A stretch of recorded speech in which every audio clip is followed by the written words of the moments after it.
Welcome back to the Tennessee Frugal Craftsman. We have a front wall in. Last video I put in the back stringers or joists, and I am getting ready to start bringing these across. So I thought maybe you'd like to come along for a little bit of that. I don't know how well this is going to film, but let's give it a whirl.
That's history in the making. That was the last of the floor joists that's going in the house. I mean, other than the decks,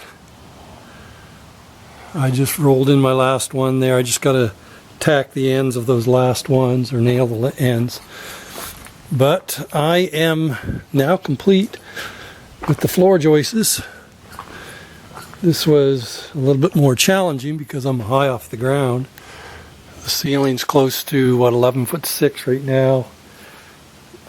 12 feet because there's no concrete in the floor yet, but it'll be finished height about 11'6".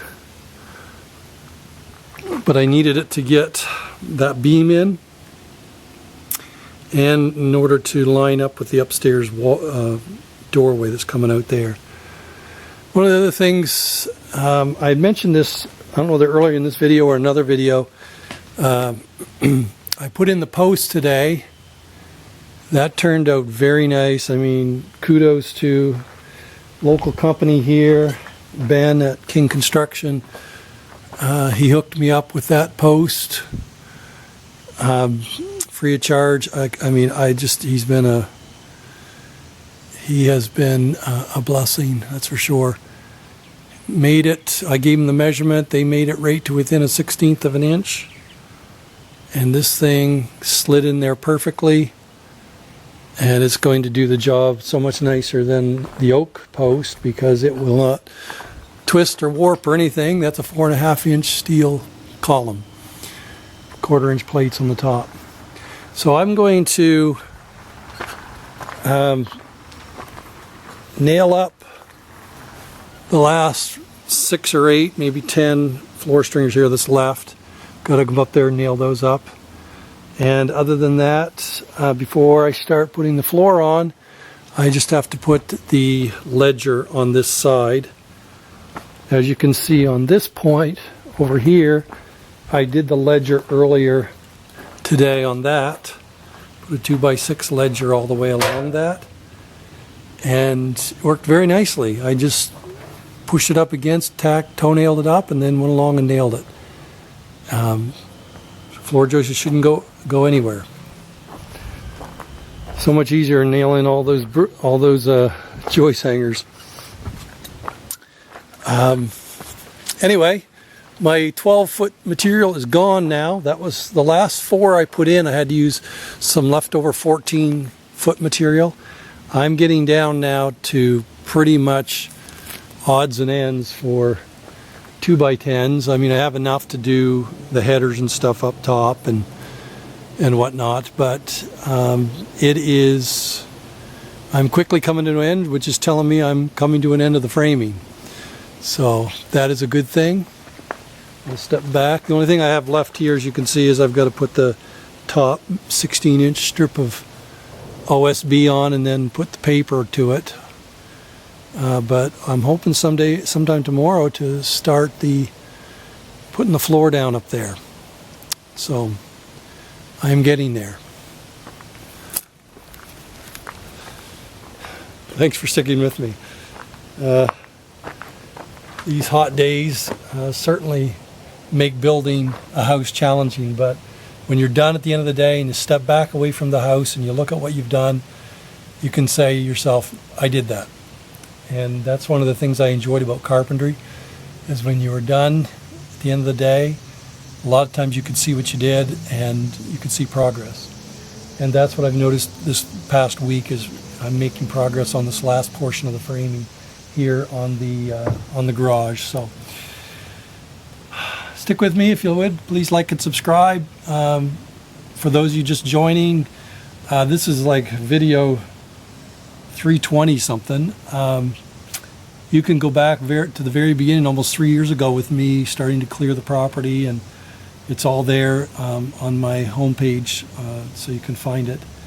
But it's been a procedure, and the material that I milled, planed, and dipped is working out almost to the stick. So stick with me. We still got more to do. So until next time, as always, you have a great day.